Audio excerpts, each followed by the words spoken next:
Oui, bonsoir Mohamed Bourmia, je ne sais pas si vous m'entendez. Bonsoir Mohamed Bourmia, ainsi que toute l'équipe qui se trouve avec vous, Tarek Roul, Hadjadlan, ainsi que Jamal Al-Rajdi. Un grand ouf de soulagement ici à Bamako, à l'hôtel Radisson, après cette victoire très importante des Rouges et Noirs. Elle est importante, pourquoi? Parce qu'elle était c'était un match très décisif pour l'USMA qui vient de rater quelques matchs en championnat. Il y a eu l'élimination en Coupe d'Algérie face à l'AS Sochlef. Les supporters attendaient beaucoup de cette rencontre et surtout de la qualification au pool de la Ligue des Champions, une qualification que le peuple usmiste attendait depuis 9 ans, depuis l'époque de Bilal Ziri. Je suppose que Targol et Hadjadlan n'ont pas joué les derniers poules dont a participé l'USMA d'Alger. Je vous disais donc qu'il y avait une pression énorme sur les joueurs. On va revivre toute la journée des usmistes ici à Bamako avec ces images qu'on va vous proposer avec notamment notre caméraman qui se trouve avec moi, oui, Amadi. Ce matin, il y a eu une grande concentration lors du petit déjeuner. Ensuite, il y a eu cette réunion avec le président Rabou Haddad qui a tenu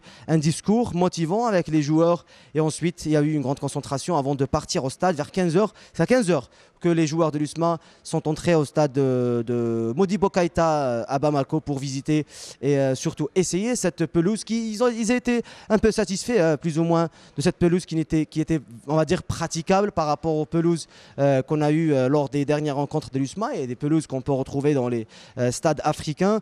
Et ensuite il y a eu ce début de match avec 42 degrés, la température était vraiment élevée durant cette rencontre.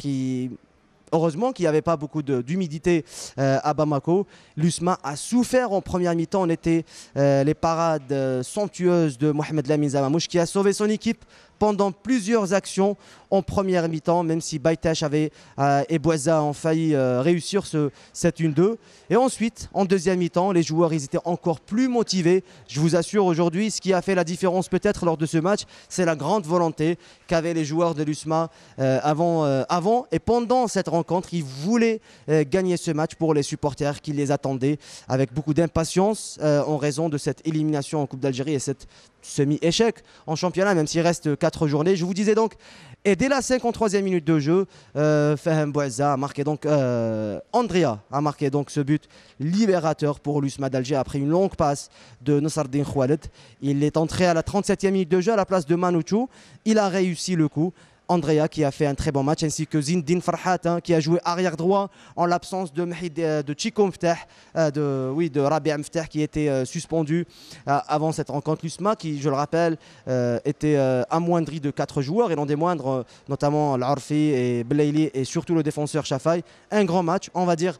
Ce qui a fait la différence, c'est la volonté des joueurs, même si, comme vous voyez avec ces images, l'AS Kaloum a raté beaucoup d'occasions. Zamamouche était à la parade, ainsi que toute la défense menée par Nsardine Khoualed et Abdelkader Al-Aifawi.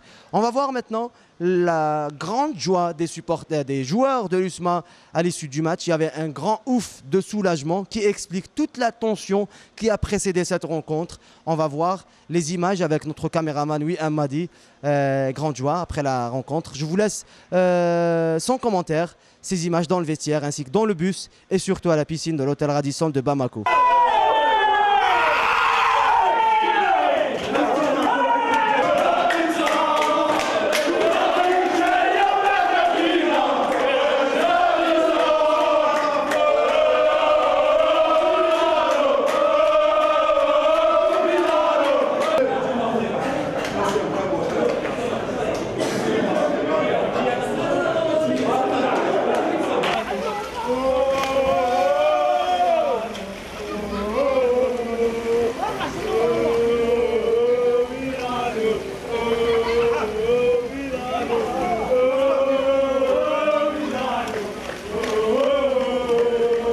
Voilà donc Mohamed Bourmia, immense joie des joueurs de l'USMA et surtout du président du club Rabou Haddad qui s'est déplacé jusqu'ici. On peut même dire qu'il a fait un peu la différence pendant ce match vu la concentration qu'il a donnée à ses joueurs et la motivation. Il a eu plusieurs réunions avec le staff technique depuis 2 jours, depuis que l'USMA se trouve ici à Bamako. Il est tout heureux, notamment après cette qualification historique de l'USMA, la première depuis l'Al Haddad au pool de la Ligue des Champions.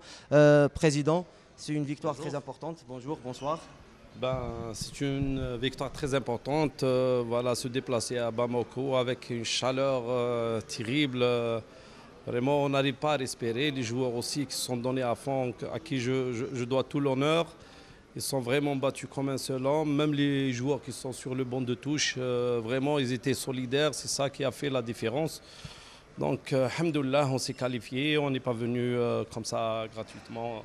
Je suis très content et je dédie cette victoire à tout le peuple algérien, à tous les supporters. Justement, on disait que c'est la volonté des joueurs qui a fait la différence. On vous a vu vous réunir plusieurs fois avec vos joueurs. Quel a été vos discours, on va dire, ce matin, à quelques heures de ce match à quelques heures de ce match? Ben, depuis notre arrivée ici, je n'ai pas arrêté de faire des réunions avec des joueurs, de motivation, avec le staff, les joueurs. Ben, tous les jours, on les a rappelés à chaque fois à la concentration, à la motivation. Donc, je pense que ça ramène des fruits. Donc, alhamdoulilah, on a gagné. L'essentiel, c'est la victoire. Président, on peut dire que l'USMA est en train de sauver sa saison, vu quelques ratages en championnat et l'élimination en Coupe d'Algérie. Les supporters attendaient beaucoup cette qualification en poule. Ça fait 9 ans qu'ils l'attendent déjà, surtout vu quelques mauvais résultats qu'on a vus cette saison avec l'USMA. On peut dire que le club vient de sauver sa saison. Ben, on va essayer de sauver la saison, d'y aller le plus loin possible. Vu que la préparation, nous, cette année, on a vraiment mal préparé l'équipe. La preuve, on a eu beaucoup de blessés. Mais alhamdoulilah, on va essayer de maintenir comme ça la cadence et d'essayer de gagner les 4 matchs qui nous restent. Au moins, on va se finir ou se terminer en deuxième ou peut-être en première place, pourquoi pas. Allez, une dernière question, Président, on va profiter de votre présence parmi nous. Qu'est-ce qui a fait la différence entre l'USMA de cette saison? Même si je le dis, l'USMA a fait un grand match aujourd'hui, elle a fait une qualification historique. Mais l'USMA, on va le dire, pendant ce début de saison jusqu'à maintenant, il y a eu ce réveil contre le Mouldia, il y a eu un bon match. Aujourd'hui aussi, il y avait une grande volonté chez les joueurs. Mais ce n'est pas l'USMA de l'année dernière. Ben, je ne sais pas, il y a un problème, on n'arrive pas à marquer, on n'arrive pas à jouer comme l'année dernière. Peut-être c'est une mauvaise préparation. Mais on va essayer de se rattraper, Inch'Allah, faire des résultats à l'avenir. Et l'objectif pour la Ligue des Champions, les demi, la finale? On va essayer. Ben, écoute, c'est la finale, là. On va essayer d'avoir la Champions League, Inch'Allah. Inch'Allah. Sur ces mots, Mohamed Boukhmia, je vous remercie d'avoir. Je vous ai pris quelques minutes pendant cette émission. Je sais que vous êtes en direct et qu'il fait un peu tard à Alger, comme ici d'ailleurs. Et on va lâcher aussi le président. Un grand bonjour et un salut pour toute l'équipe et le peuple algérien. Merci. À partir de Bamako. Voilà, à partir de Bamako. Merci Mohamed Boukhmia, je ne vous retiens pas longtemps. Merci d'avoir été avec nous. On se retrouve peut-être demain avec quelques images du retour de l'USMA. Je vais dire, Yvan, le vol est prévu à 3 h du matin, heure malienne, donc à 4 h du matin, heure algérienne. Ils arriveront à 8 h ou à 9 h du matin à Alger. Merci d'avoir été avec nous. Au revoir.